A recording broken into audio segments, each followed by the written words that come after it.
Welcome to Lecture 4, Beowulf, Part 1, Introducing Court Culture, Beowulf and Grendel. We're going to look at roughly the first third of the poem up to Grendel's attack when Beowulf is there. There's several things that we need to think about with regard to dating and the writing of the poem. One of the immediate questions that many readers will ask is there anything real in this poem, or is it all fiction? Well, that's an interesting question. There is a reference that dates to 6th century Scandinavia, the historical reference of a military commander who is Beowulf's king, whose name is Hygelac, not Hygelac, but Hygelac, who was killed in a raid with the Franks and the Frisians. So that is a historical reference in the poem. We do know that that actually happened. Whether there was someone actually named Beowulf or not, of course, is a matter of pure speculation. Given the nature of the name, it is very likely there was someone named Beowulf. It is an oral story of Germanic legend composed in England somewhere between the 8th and the 11th century. The disparity in timing, of course, relates to whether or not a poem that praises the Danes so highly could have been written at a time when the Danish cousins, i.e. the Vikings, were attacking.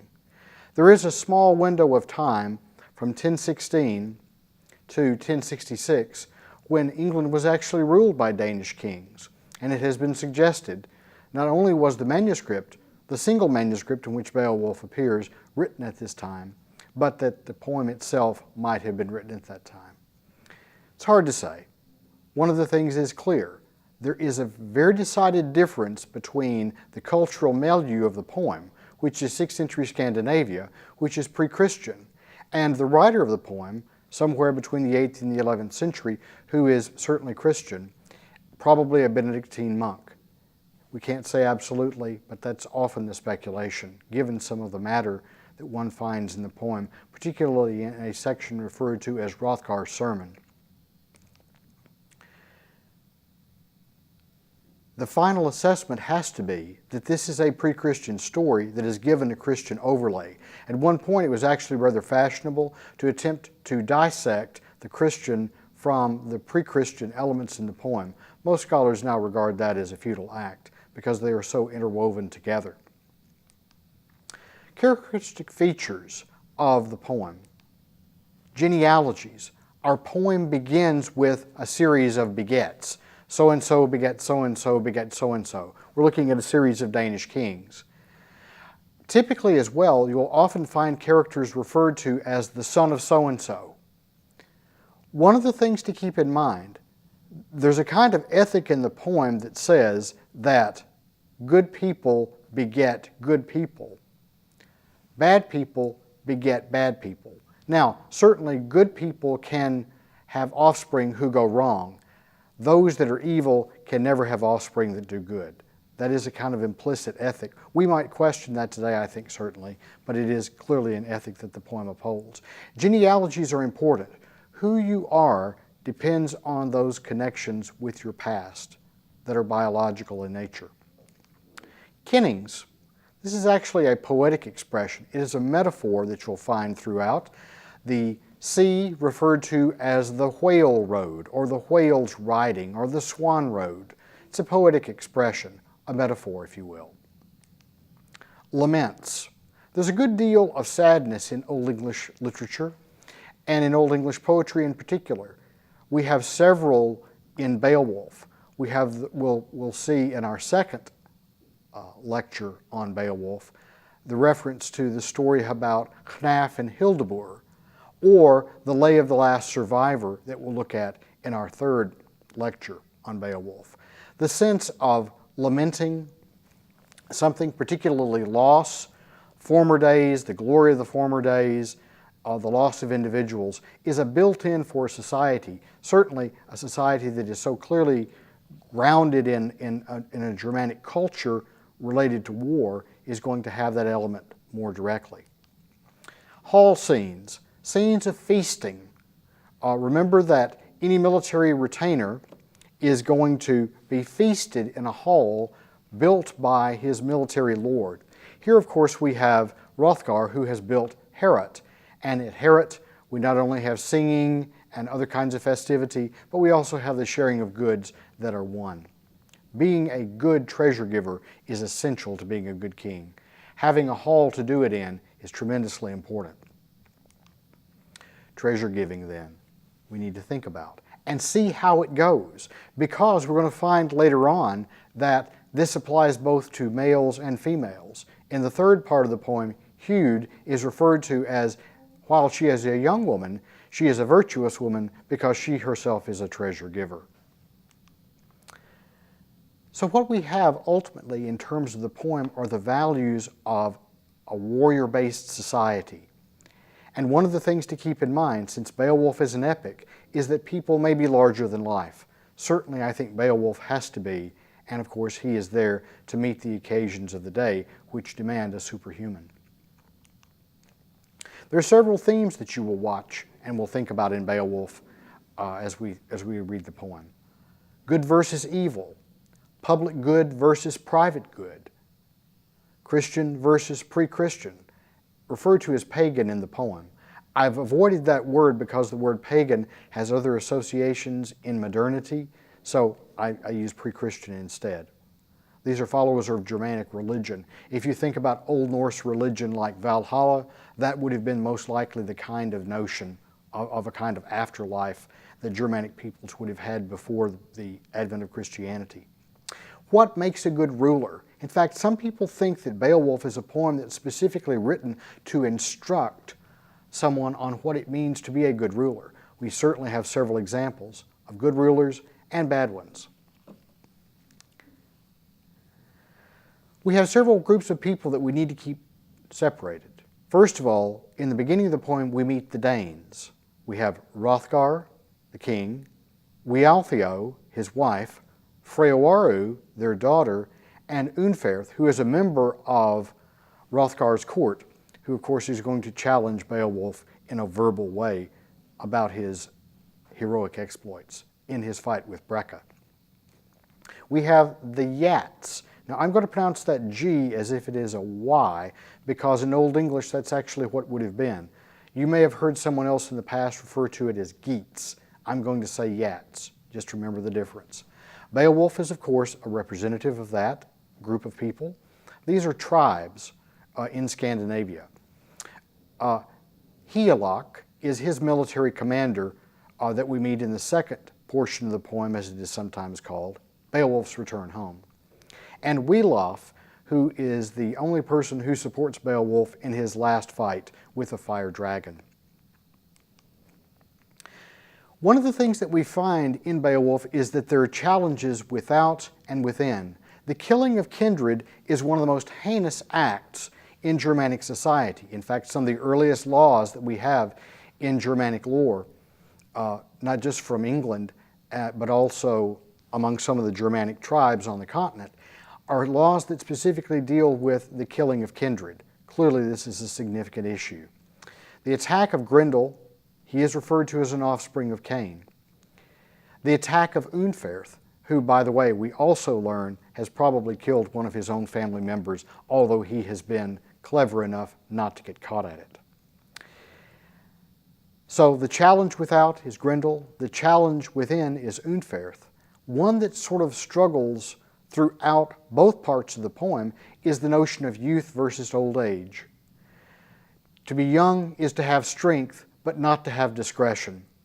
To be old is not to have strength, but to have wisdom. At some point, the two have to cross, and we meet Beowulf sort of at that juncture point in the major portions of the poem, in the so-called first part. What makes a good king? Let's look at the prologue description. This is found on page 41. The Norton Anthology uses a relatively modern translation of Seamus Heaney. There are other translations. In fact, in 2014, for example, J.R.R. Tolkien, who many of you might think of in terms of The Lord of the Rings, has just presented, it's published posthumously, of course, his own translation of Beowulf, and it's getting rave reviews. We're using the one by Seamus Heaney. So the Speardanes in days gone by, and the kings who ruled them, had courage and greatness. We have heard of those princes' heroic campaigns. There was Shield Shefson, scourge of many tribes, a wrecker of mead benches, ramping among foes. This terror of hall troops had come far. A foundling to start with, he would flourish later on as his power waxed and his worth was proved. In the end, each clan of the outlying coasts beyond the Whale Road, there's your kinning, had to yield to him and begin to pay tribute. That was one good king. So notice the description here. A good king is one who has strong military might, often comes from a shadowy background that we don't really know much about, but also we would probably now call this person little more than a terrorist, because what he does is he exacts tribute, money, from those neighboring tribes so that he will not commit war against them. Now, that may not be your idea of a good king, certainly not my idea of good leadership, but it is the one that the poem foregrounds. That being said, it's one that we have to judge everyone else against. In the poem, there are 3 kings who are called good. Shield Shefson. By the way, some other traditions of translation call it Shield Sheffing, so you may see a difference there if you look at another translation. Hrothgar and Beowulf. The building of Heorot. Page 43 in our text, lines 64 to 85. Let's look at that. The fortunes of war favored Hrothgar. Friends and kinsmen flocked to his ranks, young followers, a force that grew to be a mighty army. So his mind turned to hall building. He handed down orders for men to work on a great mead hall, meant to be a wonder of the world forever. It was his throne room, and there he would dispense his God-given goods to old and young, but not the common land or the people's lives. The sense that he builds this, he sort of commands it into being as a place of conviviality, as a place where good kings do what they're supposed to do, that is to dole out treasure to others. So why the Cain references? If you examine the lines between 99 and 114, one of the things that you get is the tie between Grendel and Cain. Augustine, one of the early church fathers, said that Cain was the founder of the earthly city of strife. Abel was the founder of the city of peace. The main point is, for these people, Cain is anti-community. That means that his descendant, Grendel, will be an example of anti-community. Community is an important theme for the poem. Grendel versus Beowulf. If you note the description of Beowulf in lines 371 to 88, one of the things that you learn is that Beowulf has a significant reputation. Ecgtheow has heard a lot about him, and he knows that he has in his hand the grip of 30 men. Of course, Grendel's first attack, he kills 30 men. It's a folklorish way of our understanding these two are matched, of course. Beowulf will win. Unferth, part of the flighting tradition.